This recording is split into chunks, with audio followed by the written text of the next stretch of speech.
পৃথিবীতে মানুষ চেনা বড় দায় একটা কথা আছে। আসলে কি মানুষ চেনাটা বড় দায়? আপনি কি মনে করেন মানুষ কি সহজে চেনা যায় নাকি চেনা যায় না? মানুষ চেনার জন্য কি করতে হয়, কি করতে হয় না? আসলে আপনি যার সাথে সময় পার করছেন, যাকে নিয়ে স্বপ্ন দেখছেন, যার উপর ভরসা করছেন, যাকে বিশ্বাস করছেন, সে কি আপনার এই সবগুলো পাওয়ার যোগ্য? আপনি কি মনে করেন যাকে আপনি নিত্য প্রয়োজনীয় কাজে ব্যবহার করছেন, যার উপর আপনি ডিপেন্ডেন্ট হচ্ছেন, সে কি আপনার যোগ্য নাকি আপনি তার যোগ্য?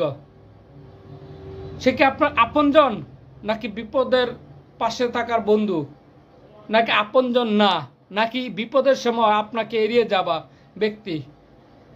তাই আপনাকে মানুষ চিনতে হবে আগে।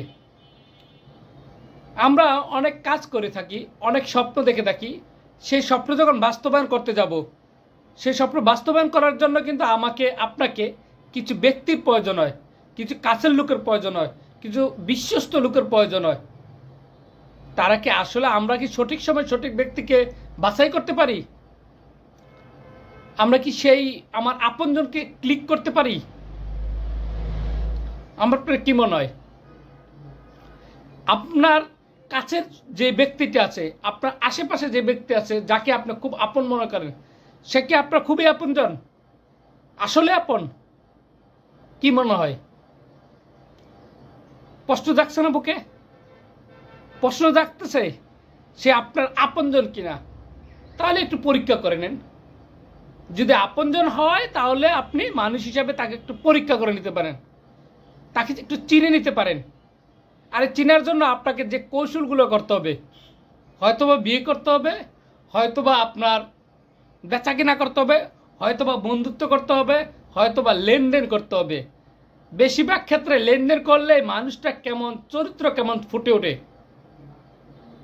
আমি মনে করি আপনি কাউকে বিশ্বাস করার আগে সম্পূর্ণ কিছু হলো লেনদেন করে দেখুন। তার চাল চলন, তার কথার ওয়াদা রাখার বক্তব্য, কর্তব্য, আপনার প্রতি তার দায়িত্ব, এই বিষয়গুলো আগে যাচাই করুন। তাহলে কিন্তু আপনি মানুষ চিনতে পারবেন সহজে।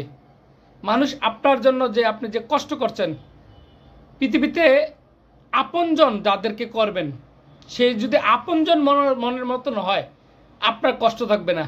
আর যদি আপনজন মনে করে আপনি বেঈমান, প্রতারক, খোলস যাদের মুখ থাকে, খোলস যাদের থাকে, সেসব ব্যক্তিদের পাশে রাখবেন না। থাকলে আপনি যে কোনো সময় বিপদে পড়তে পারেন। এই জন্য বলছি মানুষ চেনা বড় দায়।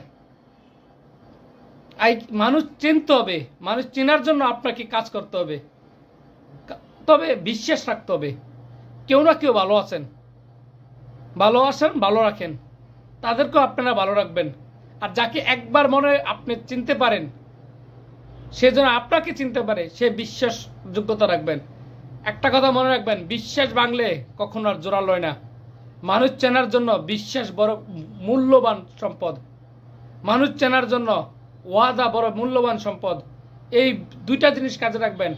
একটা ওয়াদা যা দিয়েছেন তা রাখবেন, বিশ্বাস যা আপনাকে করে সে বিশ্বাসে মূল্য রাখবেন। তাহলে আপনি সত্যিকারের বন্ধু হতে পারবেন।